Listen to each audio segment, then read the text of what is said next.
What's going on, kids? It is Dr. Remy LeBeau, and I'm coming at you once again from the X-Lair to provide you my very deep and insightful reaction to the latest episode of The Gifted.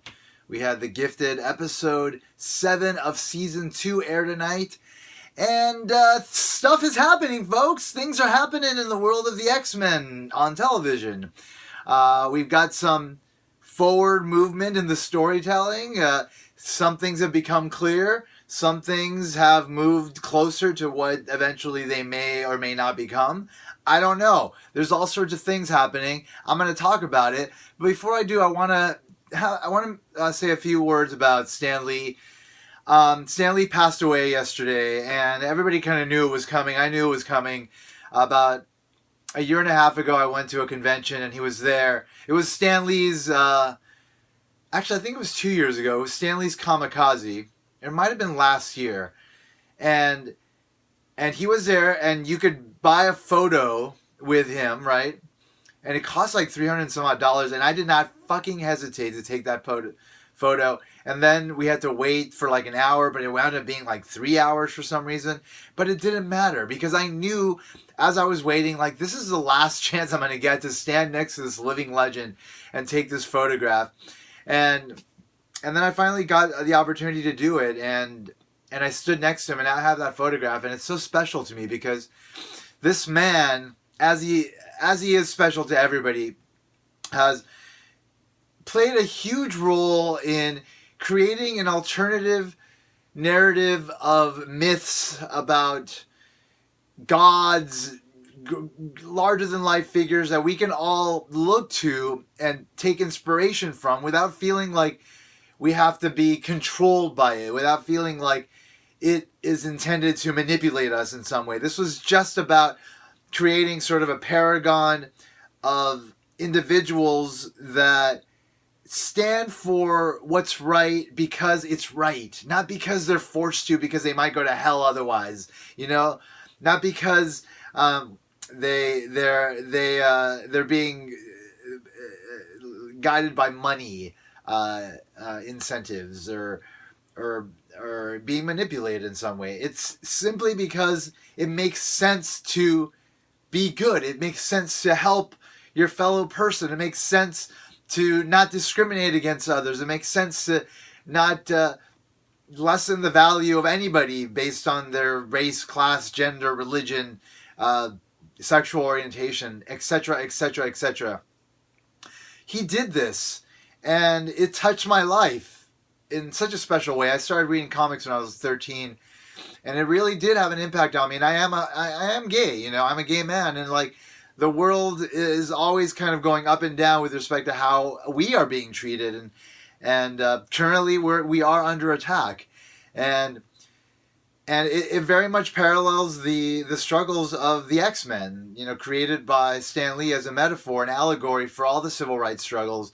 Those of African Americans, those of women, and now homosexuals or the queer community, everybody that falls within the queer moniker, and so beyond that, like the stories he told helped anybody that felt like an outsider feel like they could look inwards, and if they followed certain ideas about what it means to be a good human being, then that could empower them, and it could help them to transcend the circumstances that may make them feel like an outsider, or actually putting them into a box where they're being maybe subordinated and marginalized and treated badly by society. So the stories that he ultimately helped to tell and are still being told now by other creators,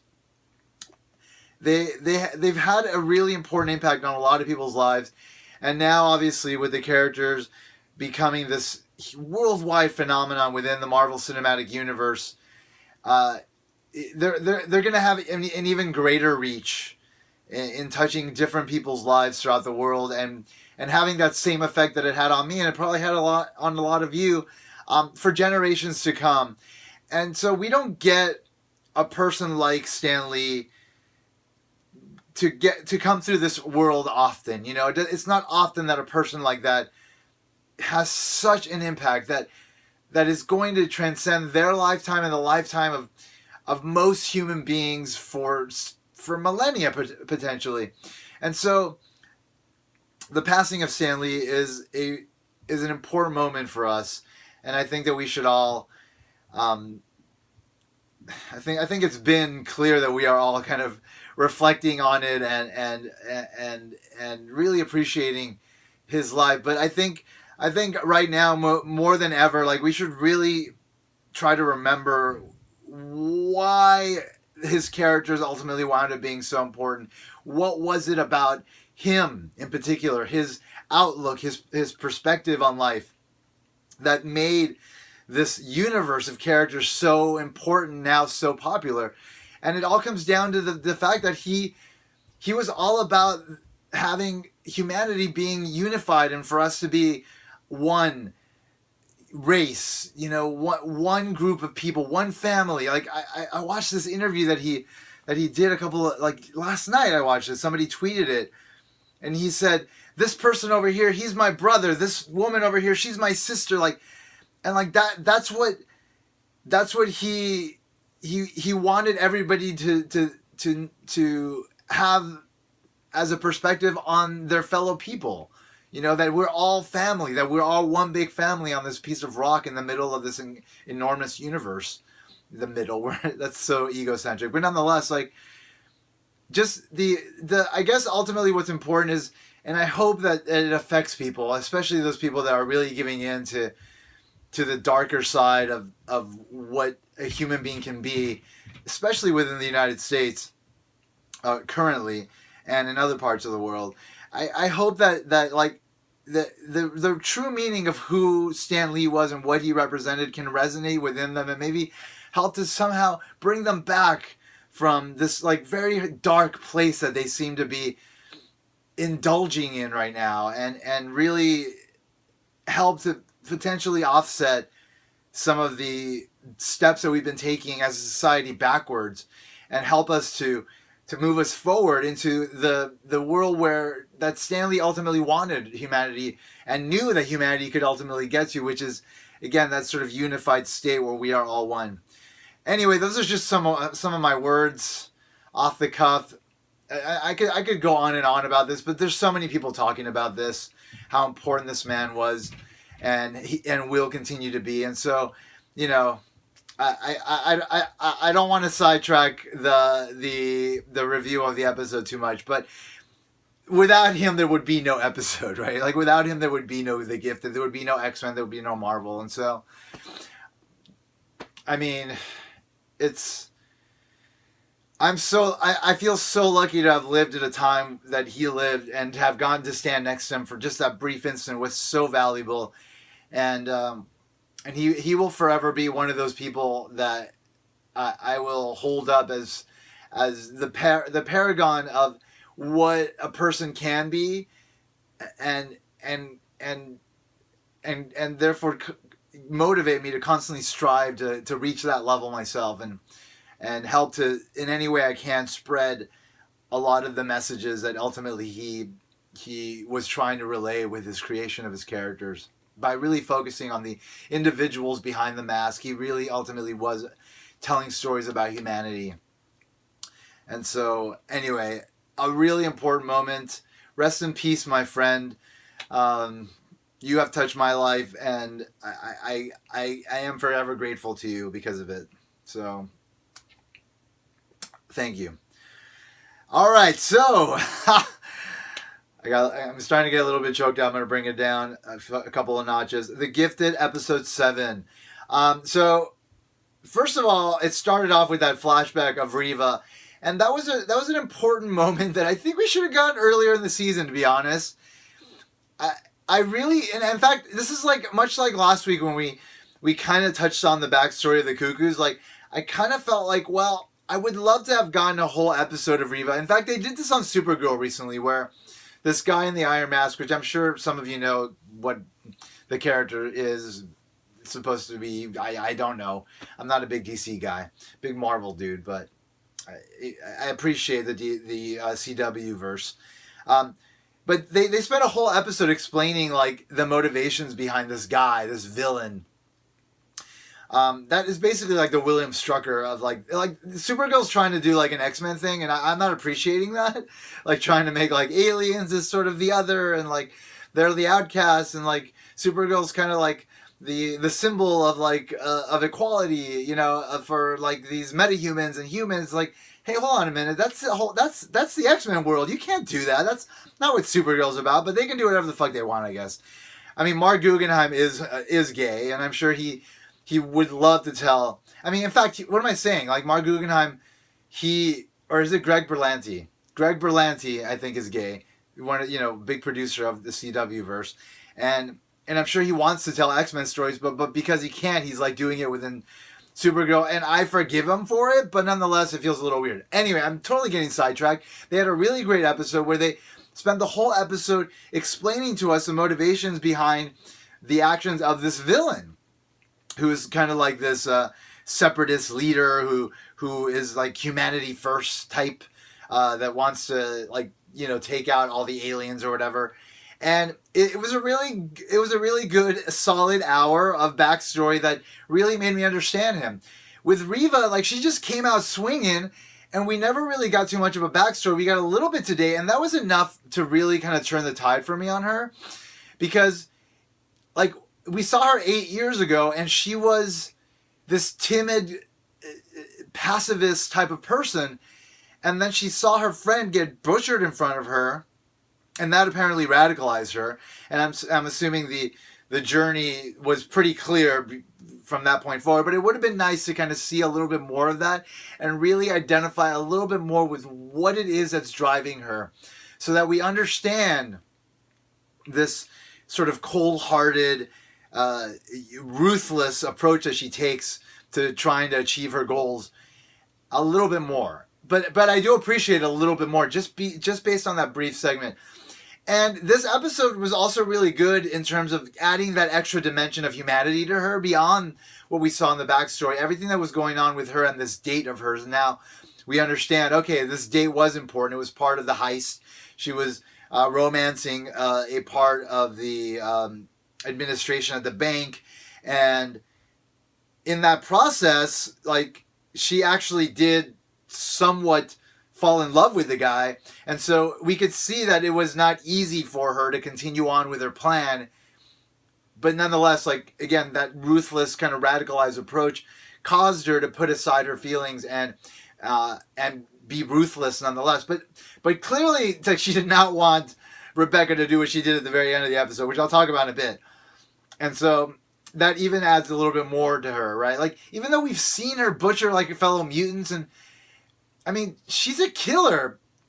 So I would have assumed that, like, the psychopathic tendencies of Rebecca would have been something that Reva would have appreciated, but Reva's not a psychopath. She is driven by this sort of radicalized need for mutants to be protected from what happened to her friend, that was butchered in front of her in the flashback.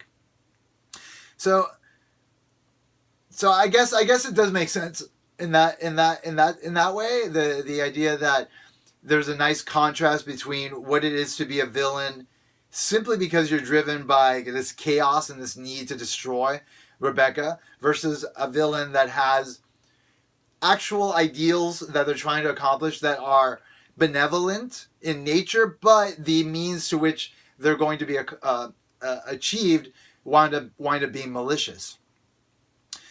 And that is a much more interesting character, right, than like this sort of chaos-driven murder machine that Rebecca appears to be. But I like the fact that they're both in there, and it's a nice sort of contrast, and it helps to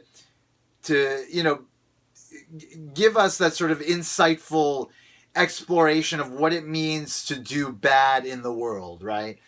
And therefore, telling a more complex story, a more sort of fleshed out, deep story, and I like that a lot about it. So anyway, this episode did a lot for me, and in terms of turning me around for Reva. Like I like Reva now. Like I like what I'm seeing, and I look forward to seeing what's to come next. And I hope we get a little bit more backstory from her, because I think she could be a really great character. I think she could be even parallel to the Kingpin in Daredevil. Like if you really tell enough of her story, like we'll sympathize and hate her at the same time, the way we do with Wilson Fisk in Daredevil. And if you haven't seen Daredevil, fucking season 3, Jesus Christ, watch that shit. It's fucking fantastic. Anyway, yeah, so we got her backstory at the beginning, and then everything played out with the heist, of course. We had 3 stories going, though. We had the Strucker family, right? The father, his sort of plight to control his powers, and his wife's struggle to help. In the midst of that, we also had another sub-story, another subplot, which is the discussion about what's going on with the Mutant Underground in general, that it seems to be failing, and the importance of the Morlocks, and how they're the importance of the Morlocks and the Inner Circle, and how even though all of their methods to achieve their ends are not what the Mutant Underground would use, because they are more of the benevolent force of trying to, perpetuate Charles Xavier's dream, where humans and mutants live together in harmony. Even though that is sort of the sort of fissure ideologically between all of them, it's clear that they are accomplishing more, the Morlocks and the Inner Circle, and the idea that the Underground is failing is an interesting one, because does that mean that, because apparently like what we found out is that the Underground was set up by the X-Men. So if the Underground is failing, is that going to make the X-Men come out of hiding? I would assume that they're hiding, right? They've said the X-Men have disappeared. In the comics, there was a period in which they died, but they were actually in Australia. So are they in Australia? Is this like part of what's going on? Clearly there have to be X-Men out there, right? And the failure of the Mutant Underground, I would assume, would maybe cause them to come out of hiding from wherever they are. And so that is an interesting prospect that I think the show may take us to throughout the remainder of the season. This was episode 7 of apparently 16 episodes, is what I was told by one of the commenters. And hello, all the commenters. Thank you for leaving comments. Feel free to do so if you haven't already. So we have like 9 episodes left. So a lot could happen this season. I'm hoping we see an X-Men. And anyway, that the whole story that was going on in the Mutant Underground was an interesting one. And it ultimately also highlighted the fissure that could potentially exist between Blink and Thunderbird. James. Is it James? John. John Proudstar. James is his brother. Warpath, for those of you that don't know. Anyway, so like it's an interesting story that may or may not play out in a good way. I think it will. I have faith that things are going to escalate to a very interesting level moving forward. And so that was interesting. And then, of course, the stuff with the Strucker family is intriguing to some extent. There was also that interesting conversation with the Strucker mother and the girl, and how the girl was expressing the idea that Fenris, the original Struckers with their powers, that even though they were killers, that they were accomplishing a lot. And so it's a sign that maybe she is herself starting to turn, and maybe she will be lured away from the Underground to the Inner Circle, back with Andy, and they will be the villains that Fenris are always intended to be. So that's an interesting path for that character, and an interesting sort of seed that was laid within the episode, which ultimately, as far as that storyline went, it just led us to the clinic, right? And also, oh yes, the discovery of like this nurse or a researcher that potentially could help the Strucker father control his mutation. So that's, I guess, where that's going. But it appears as though it feels like it just feels like on that side of things, on the Mutant Underground side, it feels very broken, right? I mean, that's obviously the intent with the storytelling, but it's a strange thing to think that like this group that's supposed to be our heroes are falling apart and not really accomplishing anything, whereas the villains are, you know? Obviously, the majority of the episode was about this heist that we've been building up to the last couple of episodes, probably the last 3 or 4 episodes, because Rebecca was a big part of that. Getting her, and now ultimately getting her to do what she needed to do, which was to turn an adamantium vault inside out in order for them to be able to access the money of these wealthy investors that are driven with anti-mutant hatred and have been perpetuating some sort of worldwide scheme of undermining mutants in any way they can, businesses, individuals, even funding organizations that kill mutants, and so that was great. The idea that Reva was willing to go as far as she was willing to go, even with this guy that she was potentially in love with, in order to bring down that organization, and I like how it all played out. I think they did a good job of presenting the heist. I felt that the Cuckoos could have been a little bit more controlling of the situation. I felt like that lady crying, like that would have immediately been snuffed out, I think, by the Cuckoos. I don't understand why the people weren't put to sleep initially, and then they could have had the bank manager that's like this bigot do his video speech and still have the and have everybody else asleep, so that you don't have this extra sort of chaos. But whatever. I mean, it was a choice, and it's a small criticism I had.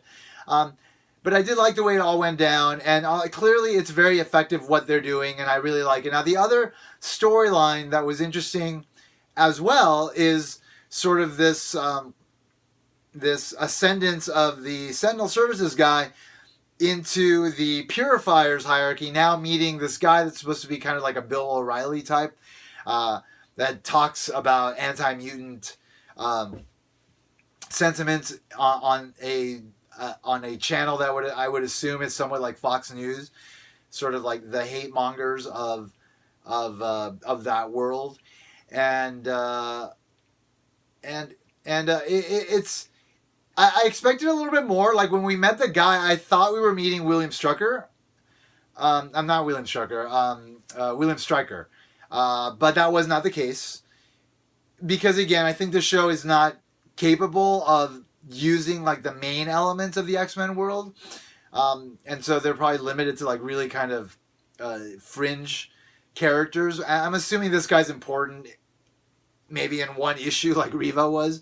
And I would have to go into Wikipedia or something to figure it out. I'm sure one of you have. Let me know who he is if he's already part of canon. If not, hey, whatever. They introduced him on the show, so I mean he's going to be wind up being important if the show plays out the way I think it's going to play out. That whole stuff is interesting. The fact that they're asking him the Sentinel Services guy to basically expose Sentinel Services as a weak organization that covered up like a lot of missteps in the hopes to maybe galvanize anti-mutant hatred in a way that might funnel resources to the organizations like the Purifiers that may replace the Sentinel Services, I would assume. Something of that sort. So that's an interesting sort of storyline that's playing out and being constructed. I like the idea of there being sort of this concurrent set of plans being initiated and grown by both the Purifiers and the Hellfire, the Inner Circle, and those ultimately coming to a head against each other. I think that could be a really great way to bring the season together, and in a really exciting way. But it all depends on how effective the Purifier storyline is going to be. Like this because now obviously there's this video of the bank manager revealing what was going on with that bank and what they were doing with the mutant population, and that will be obviously something that will help the mutant population. But if you have this other video now that's going to be recorded of the Sentinel Services guy kind of galvanizing the anti-mutant hysteria, then that will also have an impact on the population, and it may ultimately just nullify the effect of what Reva was trying to accomplish. But Reva also wanted to get hundreds of millions of dollars taken from the bank that apparently is going to be used in some way to help fund the mutant uprising, which will ultimately lead to the mutant nation that she has envisioned. So that's something that would happen later.